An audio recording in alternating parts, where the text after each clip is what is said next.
ام پنابرین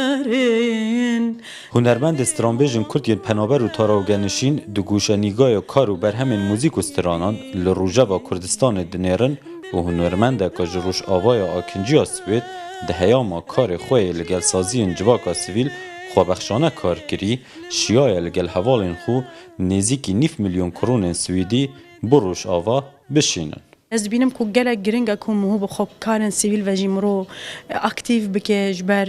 درفت هیا لأوروبا كنتو خابوگی هنیوان دزگهن سیویل حتی كنتو بکاری آلیکاریک بشینیج بو خلکی خواه وان 3 ساله گو از انجمن دمام نزیک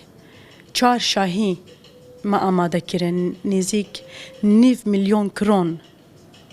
مجبورج آوا مشاندیه. استرانبیژه که موای 6 ساله لدانمارک بنجه بوی و بری پیشمرگایتی کری کار هاتیه کرن زیدتر بتاکه کسی پولند که تشتی گلک باش و هاتیه کرن بس دهرا بتر تاکه کسی نه متخواست گلک هنرمند خو بدن هف و به هف را کاری ماستر بکن چند هنرمند گلک بن والقاسی یعنی سترانین باشتر و تشتین باشتر و ماشین باشتر وی چکن به تاکه کسیه از باور ناکم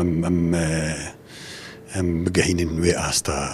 یا ملد وی و هنرمنده که باشوری الولات بریتانیا دجید داخواز زنجیره کنسرت و جسترانبیژن سرتاسری کردستان بو کارین خیرخوازی به هنه انجام دان دکه زنجیره کنسرتک بۆ چەند هونەرمەندێک لە هەر 4 پارچەی کوردستان لە چەند وڵاتێک چ لە کوردستان چ لە دەروی کوردستان بۆ کۆکردنەوەی کۆمەک یاخود هاوکاری و هەروەها دیسان نیشاندانی پشتگیری و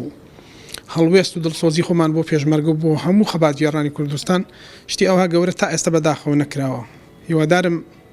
جێبەجێ بکرێت لە داهاتوویەکی نزیکدا. یک جوان هنرمند دمک دریجه بدنگی هل بجاردی سرباری روشا تایبتی جیانا لأوروپا لگوری بوچوناوی مروف دکاره زیدتر کار بکه بو پرسا کردی داوی قناغه ده از باورم یعنی هندک آستیم گلک باشی هنرمند کرد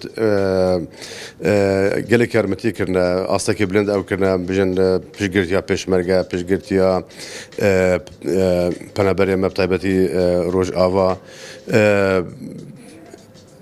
يعني مرود كاري بهتر بكي اللي وكو تزاني روشة هنرمند لأوروبا تشاوانا اللي يعني مرود كاري وكو كونسيرتا وكو تشتكي بجن برا بدي هاف جبو آلي كاريه هنرمندن هنا يعني شخصيجي وكو قلتي آلي كاري دكي دبا اف بدنگی یا کارو بر همین هفبش یا هنرمند موزیک و سترانین کردی ددما به دا با آواز و دنگین وان بهش ناف برن هنرمند کرد خود بیجن اف هلویستن وان و گریارن وان لگوری آست و داخازن جواک و قناغه نینن زناشینو روداو